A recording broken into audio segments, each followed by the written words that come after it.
Welcome to the New Writer Podcast. I'm your host, Matt Brotherton, writer of the Seven Keys saga. With me tonight is a special guest, my older brother, Josh Brotherton, and he is the content editor for Moon City Press. Hi, Josh. Good evening. Josh came on the show tonight. He was awesome enough to come on and fill in because my guest that I was supposed to have scheduled this week had a lot of technical problems. He's overseas in a part of the world that is kind of having some issues right now, so hopefully I will get to talk to him this weekend and pre-record that and have it out for you guys next week. I'm looking forward to that talk, but Josh is, obviously he's my brother, just in case anyone was wanting the Brotherton connection there. He is not necessarily a writer, although we work very hard in this family to convince him to pursue that more. But he is, in the book world, he is a content editor, so he can talk about books with us tonight. Well, I can try at least. So before we get into my plan was to talk about my incredibly obsessive compulsive hang-up with the improper use of the term urban fantasy, especially as it's going around a lot right now in the podcast circuit. But you brought up that you were accepting submissions right now for a literary magazine, and yes. I thought our audience might be interested. Yes, I am the associate content editor for Moon City Press, which is a literary publication put out by Missouri State University, and we are accepting short story, fiction, and poetry at this time. You can take a look at our website at mooncitypress.com, and there should be a link on there that will allow you to submit your work. And we are reviewing through the end of November for our next publication, which will come out in the spring. Is there any particular type of work you're looking for? Is it literature or mainstream? Dinosaur porn? Not dinosaur porn, though we've got a few. It is primarily like a mainstream collegiate literary press. So we're not set against genre fiction, but we are primarily looking for literary short fiction. Just judging from the things that we've taken in the past, I would steer away from hardcore genre fiction. Anything with the word zombie in it probably is going to get thrown right out. And stuff that has obviously been written as literature for the sake of seeming literary, that gets caught really quick. It probably won't even make it as far as me before it gets thrown away. So tell us what you mean by that, because this is a show about writing. So yeah. What is literary for the sake of literary? Well, we get a lot of literary submissions that people send us for no reason. In the center of a story, random people will be naked. They throw out, terms that are offensive for the sake of being offensive. Really, if you're writing to fit what college teaches you as a literary form, or if you're looking at some real masters of literature, like George Saunders, or like even going older to like Bakhtin, or any of the true short story masters, don't try to just model yourself off of them. They've done things that have made them great because they were the ones who did them. People who try to model themselves off of other literature, they lose their story, they lose their characters, and they focus too much on the form and trying to be artsy. And another reader can look at that, and they know that that's what you're doing, and it's a problem. My wall of books just fell back here. See, The wall of books doesn't like literature for the sake of being literary. Well, I don't think since I wrote all three of those books, I don't think any of them would have been confused with being literary. I mean, especially this one. I think this one right here is probably the least literature piece of literature ever written. I myself, I work for a literary magazine. I cannot write literary work to save my life. I don't really enjoy reading literary work. I'm a guy who likes depth of character and plot more than fancy prose. Yeah. Well, that's you. Despite the fact that so many people who know us think I'm older than you for some reason. You are 7 years older than me, right? 7, not 9. Yes. Yeah, you're 9 years older than our youngest brother. And so a lot of my tastes in books come from you. And both of our tastes come directly from our dad. Yeah, that is 100% true. In fact, he is probably in the process of rereading Tolkien right now. Although he will not read Piers Anthony and he won't read Robert Jordan, and I don't know why. I don't know. He's just got a thing against them. I'm gonna try to get him to read George R. R. Martin. I've never been able to, so I hope he can get through it. Yeah, I listen to the audiobooks, so although I have to say they are read by Roy Dotrieve, who is a really amazing Shakespearean actor, I'm sure, but that does not necessarily translate well over to audiobook narration. Yeah, I can see that. So where I was going with that, though, is you are part of my influence on how I got into writing urban fantasy, because obviously I write what I read. You are one of the influences that got me into reading Dresden Files and Jim Butcher, and even going back to an inappropriately young age of reading the Incarnation of Immortality series in 3rd grade. Massively inappropriately young. And there's some confusion as to what urban fantasy is. And I think you are in the camp of the majority of people who read urban fantasy, and thus the majority of people who are talking about urban fantasy right now, which is urban fantasy is any fantasy that takes place in a modern setting. I tend to fall into that camp. Whether that's correct or not, it could be argued. But that's the way I look at it when I'm looking for a book to read. That's kind of what I'm looking for. See, and I can understand that. And I blame Amazon for all of you being wrong. Because Amazon does not have a contemporary fantasy category. They have an urban fantasy and paranormal romance category all mixed into one big category. And so all modern contemporary fantasy has to get stuck there because there is no place for it to actually go. But you're all wrong. Contemporary fantasy can be urban fantasy, and paranormal romance can also be urban fantasy. But urban fantasy has one very, very important word in the genre description that everyone forgets about. Urban. The city has to be part of the story for it to be true urban fantasy.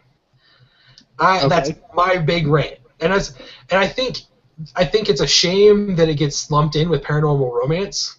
Not because paranormal romance isn't worth reading or isn't a good genre in of itself, but it creates confusion as to what is the difference. And I'm like, if it doesn't have a romantic plot line, it can't be paranormal romance.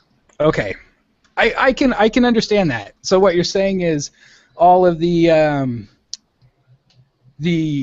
contemporary redneck fantasy, it shouldn't be lumped in with the urban fantasy. I would, yeah. Now, I think, okay, here's the difference, all right? Witching Savannah is a new series. I've read the first 2 books. The 3rd book comes out later this month, or I think, maybe next month. Looking forward to it. Takes place in Savannah, Georgia. It could not take place anywhere but Savannah, Georgia. That city is part of the entire way the characters behave, the way the world works. Savannah, Georgia is part of the world. My book takes place in Springfield, Missouri. I think I did a good job of putting Springfield, Missouri into the story, but you could move my story to another city, Yeah. and it would still be the same story. So Okay. I am not actually writing urban fantasy. I'm writing contemporary fantasy. An example of books I know you've read. Dresden Files Yes. has to take place in Chicago. Chicago is a character in those stories. The Iron Druid Chronicles, it doesn't have to take place in Tempe, Arizona. It could be anywhere in the world and still be the same. And does move in some of the later books, right? Yeah. So, not urban fantasy. Okay. Still contemporary fantasy, and there's still a lot of really good contemporary fantasy, but what triggered... You're just saying, okay, you're not throwing it. No, your argument seems to go back to...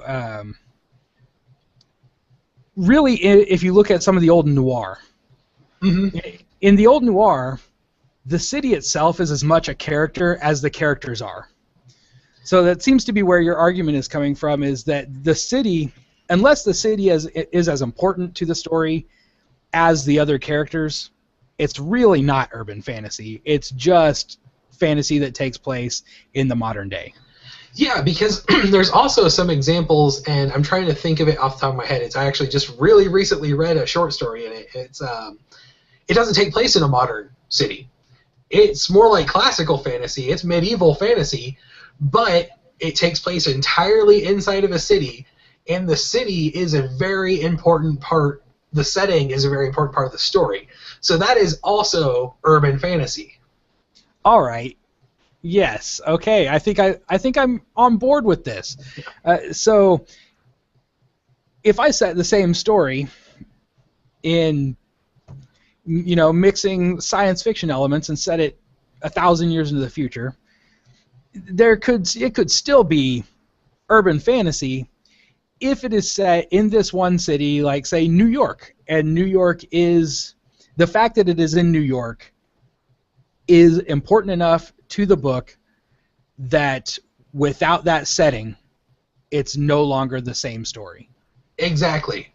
To illustrate a point there, a book that is showing up currently in the urban fantasy categories on Amazon is the Wayward Pines. Well, actually, the whole trilogy, the Wayward Pines trilogy. Mm-hmm. Those books would not be those books anywhere outside of Wayward Pines, Idaho. Okay. Yes, I agree, and I have read those books. I'm not entirely sure why they would ever go into an urban fantasy. If you had to classify them, I could see them as science fiction, but really that brings us to the split between kind of, the urban fantasy and the utopian dystopian genre. Yeah, I'm one of those people. I know some people who are very hardcore about the difference between science fiction and fantasy, and I completely understand that, because at its base elements, what they're really arguing is the difference between political genre fiction and like adventure genre fiction. They see fantasy as being adventure and sci-fi being more political. But our father has always said science fiction and fantasy are the exact same genre. Vorlons are wizards. It's all about Mordor. And I agree with that. I do think Amazon in particular has a lot of problems with categorization. Like George R.R. Martin sometimes shows up in comedies. Like Game of Thrones shows up in comedies. I don't know. There's some funny points, but it's not really a comedy. No.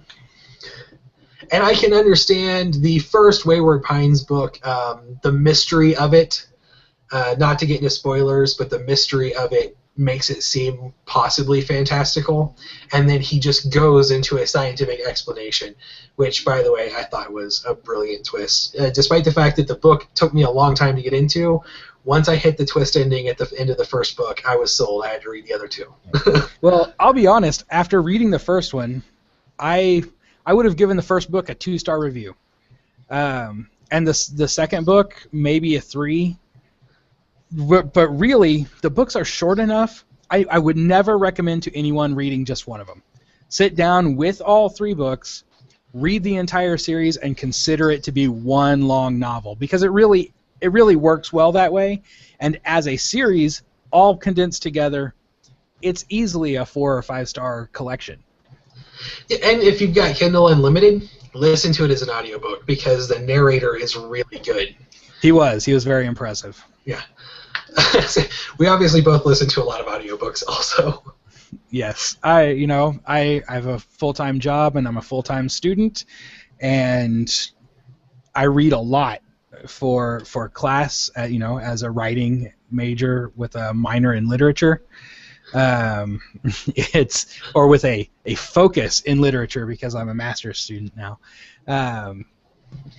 I don't have time to do a lot of reading for enjoyment anymore, and so I spend every moment I'm in a car or on a run or a bike ride listening to a book. So what are you listening to right now? Actually, right now, this is going to be very embarrassing. I am listening to a reread of The Fellowship of the Ring because I'm taking a class on the Lord of the Rings, comparing and contrasting that to the Harry Potter series. And that brings me back to my original point, because that Harry Potter was what triggered my need to get out there and explain urban fantasy to people. Because another podcast full of some really talented writers were talking about specifically about urban fantasy, and they declared Harry Potter to be urban fantasy. And I was like, oh my god, you're wrong. Harry Potter is really great YA contemporary fantasy, but at no point would I consider it urban fantasy. No, I think I'm going to agree.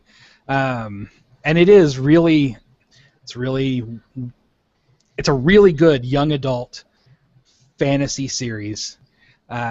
It's not urban fantasy, and I think after the discussion we've had this evening, I would be content with separating urban fantasy and contemporary fantasy. And honestly, I think I'll have to go back through my Goodreads bookshelves and separate them now. See, if I was the guy at Amazon that decided what categories things were, I would have a contemporary or modern, you could call it modern fantasy also if you wanted to, subgenre of fantasy, and then I would put urban fantasy and epic contemporary fantasy and paranormal romance probably, although I think paranormal romance generally follows more into the dark fantasy and horror side of things. I don't think of vampires necessarily as fantasy fiction, and that again is my hang-up. I'm like, if it doesn't have a wizard, it ain't worth reading. Or a wizard equivalent, right? Because Vorlons are wizards. Vorlons are wizards, yeah. But no, like vampire romance is paranormal romance, and there's some good vampire romance out there. Some not so good, and I'm not going to talk about specific book titles, even though I've read them and punished myself for doing so. Again, another series, though, that was brought up as being urban fantasy that just isn't urban fantasy. It's paranormal romance. And I think the confusion comes because those things get lumped together so often. And like the Kate Daniels series, I don't know if you're familiar with the Kate Daniels series. I'm not. Magic Bites, I think, is the first book in the series. It's Alona Andrews. Okay, I've heard the title. Yeah. It takes place in a post-apocalyptic magical world in Atlanta, Georgia. And that is urban fantasy. But it also is paranormal romance. Like, she is... I don't know. She's a magic user. They don't really go into a lot of terminology in the first book. I've read the first book of that series, and then one of her friends is a shifter, and there's a spin-off book. I've read that one also. And in those two books, they don't give her a title, but she's a magic user. She's a magic user, and she has a very strong romantic plot line, but she's also solving murders, and it's pretty really well done. Were-Lion. Her romantic partner is the Were-Lion. He's the king of the Beastmen, basically. That sounds pretty interesting. I could see reading that. It is, and I think you would like it. I think you would like the book series. I think you would like Kate Daniels as a character. She's very Buffy the Vampire Slayer. She's very Buffy, and she's Buffy if Buffy had Willow's powers and the ability to fight with a sword. Oh, well, Which there Buffy you go. has, but you know what I mean. You really can't get much better than rolling Buffy and Willow into one character. No, you probably couldn't. I wish I could write that. If I could go back in time and write something, I would just write Wuffy, the vampire witch. Okay, I think we should probably move on from that. This is a clean family show, Josh. Your kids can watch this. Speaking of kids, the last guest I had on the show was Michael Laron, and I wanted to say congratulations to him because his daughter was just born, like today or yesterday. Oh, so that's awesome. Congratulations, Michael. Congrats. Hopefully you will have time to listen to this or watch this with your new daughter. So I wouldn't count on it. Yeah, you know from experience. If he does listen to it or watch it, it's going to probably be at like 3 a.m. when his wife kicks him out of bed. Your turn. Sorry. I actually, talking about Michael, I have another book recommendation for you. Michael writes what he calls fearless fantasy, and he has a new serial out. It's Eaten, and the book, I've read the first episode, and I'm getting ready to start the rest of the series. The book is about vegetable terrorists attacking processed food evil empire. Okay. I am not. That's. I mean, he's the writer who also writes the Choose Your Own Adventure, Choice Destiny. I'll have to look that up and let you know again. But he writes Choose Your Own Adventure books basically for the Kindle, and one of those is about a teddy bear who goes into the world of demons to save his boy. See, now that sounds like something I would read. Oh yeah, you should. You should check it out. Mike, it's fun. He's a fun writer. The only thing I've read of his so far is the first episode of Eat, but I really enjoyed it. So hopefully, it's short also, so you might be able to get into it, and kid friendly. So your kids could read it. Oh. He writes clean. He's not like me. Well, that's that's what I look for these days is because I'm doing a lot of study on young adult and children's literature, and what I go into a book and with the idea, can my son or daughter read this, and if they can, would they? Because that's how I judge a lot of books now is this book going to get people, especially its target audience, to pick it up, read it, and pass it along and keep getting read? That is probably, I mean, I trust you on your dedication to a really important topic. Like, getting kids to read is really important. But basing that criteria on your kids seems very right? Well, my kids are not, they're not readers. It's tough to get them to read anything, which is really sad because my wife and I are both avid readers, and I like to write. And my daughter actually prefers writing to reading, but I try to tell her I really strongly feel you can never be a great writer until you become a great reader. And it's still tough. Get them to read anything, but when they do find something they'll read, they will read it without stopping. It's hard to get them to even take the time to eat or sleep. Yeah, that's one of the things that I hear a lot of people talking about. Again, it's come up again. It's like there's like a cycle in the community. And one of the things they're talking about now is taste. Like, as a writer, you get frustrated with your writing because you've developed the taste for what is good, but your skill hasn't caught up yet. And you can teach skill, but you can't teach taste. The only way to get taste is to acquire it. And you acquire it by reading. Yes. Yeah, it's kind of like when it comes to your own writing, it's a little bit like making your own sushi, It's never as good as going out and getting the real thing. I've never made my own sushi. Well, I'll make you some. It won't be as good as getting the real thing. Is that just chopping up a fish? Is that all you do? Chop a fish, roll it up in some sticky rice? Really, there's not much more to it. Can of tuna and some sticky rice, right? I prefer salmon, but really, yes. Still comes in a can. Not if you get it fresh.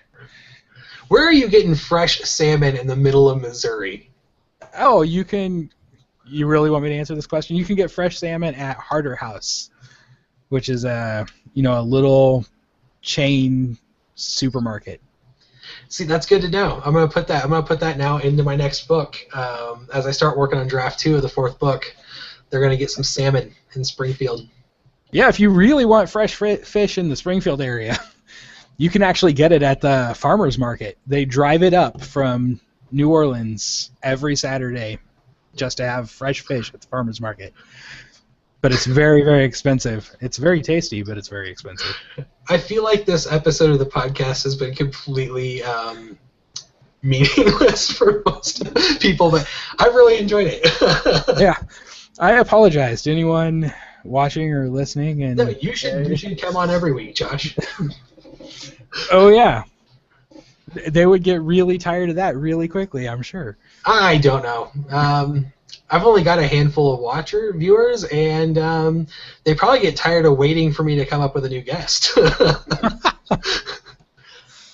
Speaking of which, if you are interested in being on the New Writer Podcast, I am pretty much open to everyone. The idea of New Writer Podcast is to help new writers reach new audiences with new voices and new stories. So you can email me at contact@newwriterpodcast.com or right here on the screen at MA Brotherton on Twitter. I would love to hear from you and have you come on. I'm willing to talk to anybody about anything. Actually, yeah, anybody about anything. If you want to come on and talk to me about your dinosaur porn, we can come on and talk about dinosaur porn. I'm okay with that. I've been informed that dinosaur porn sells really well. I can tell you that. Okay, we're going into a not safe for kids zone. Chris and I wrote the Alcohologist Chronicles, which are no one should read ever. You have to be a special brand of bad person to enjoy the Alcohologist Chronicles. That being said, of the 6 short story episodes we wrote, one of them is entitled Consensual Tentacles. It is the only one we regularly sell to Brazil. Someone in Brazil really likes consensual tentacles. Well, I suppose it doesn't have the same stigma as other tentacle fiction. I suppose. I was surprised we don't sell better than in Japan, really. I was. But yes, don't read Alcohologist Chronicles. It's not actually any good. And it will cause you to be more likely to go insane and possibly become a mass murderer. Oh, that's not good. Yeah. No, sit down, focus on your writing. Don't read Alcohologist Chronicles. Yeah, don't read unless you absolutely really want to. Unless you really want to hate me, also. And then move to Montana. Yeah. If you want to read something and go, this is the worst. These 2 men are the 2 worst human beings ever created. We tried really hard to reach that goal. We wanted people to read our stuff and go, wow, these guys make South Park and It's Always Sunny in Philadelphia look clean. Okay. Yeah, you may have succeeded. We might have. I doubt. You haven't read it. You don't know. I've read a portion of the first one, which is free on my website. So, and while I've got you here, everyone needs to start tweeting at Axiom X the Third. It's no longer Axiom 13. George Takei decreed it so. They created it to be Axiom X the Third. And tell him to start writing. He always tells me about his ideas for stories, and then he never writes them. Yeah, I've been trying to do more writing, but right now I'm doing a lot of scholarly writing. I'm currently writing a paper I'd like to get published on post-binary gender in speculative fiction. which I want to read. When I have it finished, I will send it to you because I'll need as many readers as I can. Because I have post-binary gender characters in the Seven Keys Chronicles, and a gender identity actually is somewhat of a minor plot line.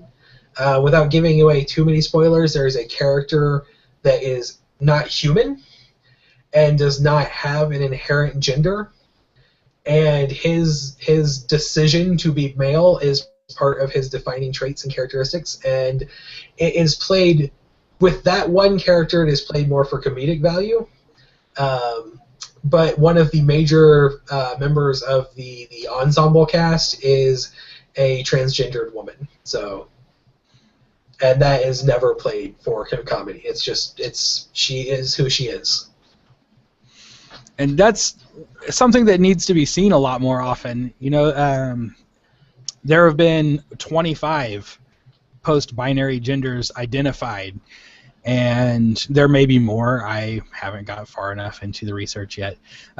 But even when you see post-binary gender in fiction, a lot of times it is played for comedic value or defaulted to the role of a male.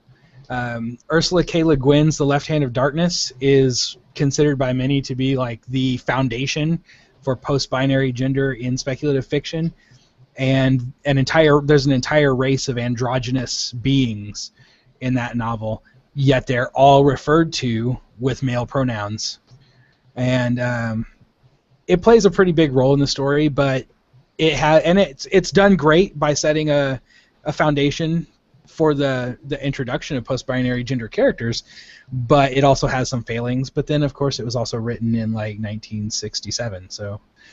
Which is amazingly progressive, because I get questions. People will email me or hit me up on Facebook and be like, "What is Suez?" And I'm like, "Well, I tried really hard to. I sat down, and this is an actual conversation I had one day when talking to a friend of mine who is a professional drag queen, which is not the same thing as being transgendered. Suez in the first book is working as a stage performer at a drag club, but she is not a drag queen. She is a transgendered woman. And the conversation basically goes, when Suez is dressed as Suez in the women's clothing and the makeup and the wigs, it's always she is she. And when she is not dressed as a woman, refer to her as a he, because it makes her life easier, especially in a place like Springfield, Missouri, where that could actually cause a danger issue. You know what I mean? Yes. So I put that in the book, and then in the narrative, I try very hard. Anytime Suez is in drag, ever, she's referred to as she, which is probably 90% of the time the character's on screen.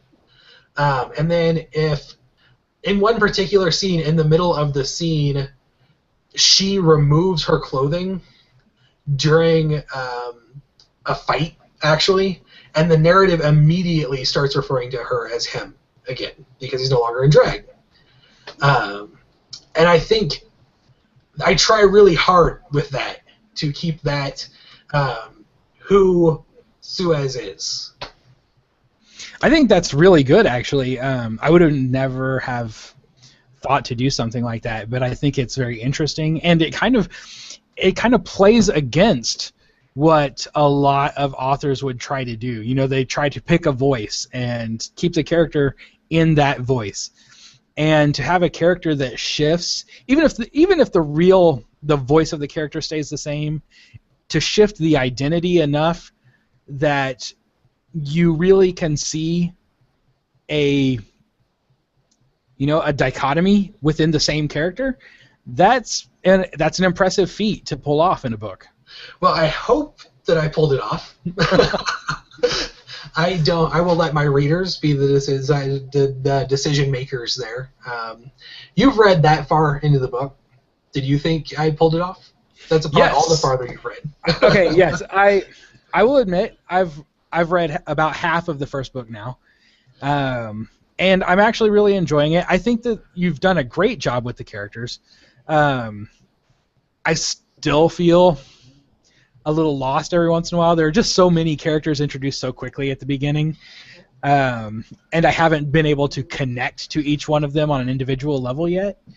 I wouldn't say that character is my favorite so far, but I do think you do a great job. I've never been confused by the switching, so I'm looking forward to seeing where it goes from here, especially sometimes I have an accent, I'm sorry, in particular with that character, and that particular character trait.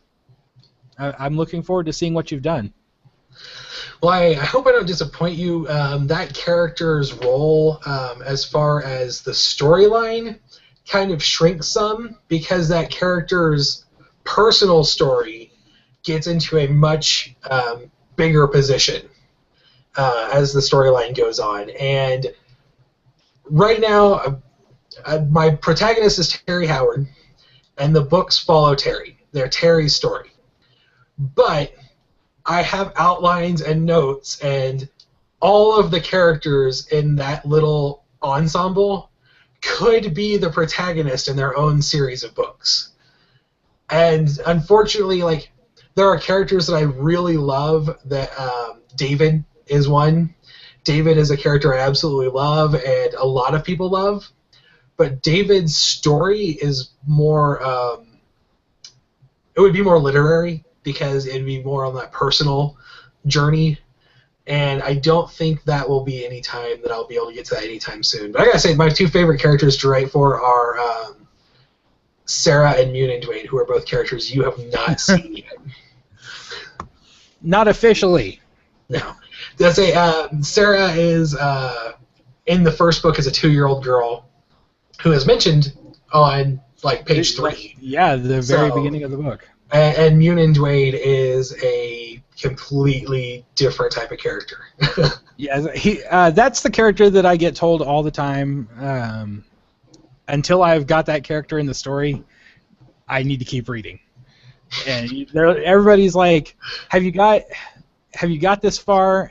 Because it's everybody's favorite character, and I haven't seen him yet, and I'm hoping to because. You know, if it's everybody else's favorite character, it's probably going to be mine. I'll draw little pictures of him, and I don't know. Dad refers to him as my plush toy character. He's the character I can sell plush toys for. There you go. You should make one, and I'll buy it and put it in the top of my closet with my, Taco Viking T-shirt. Did you buy a Taco Viking T-shirt yet?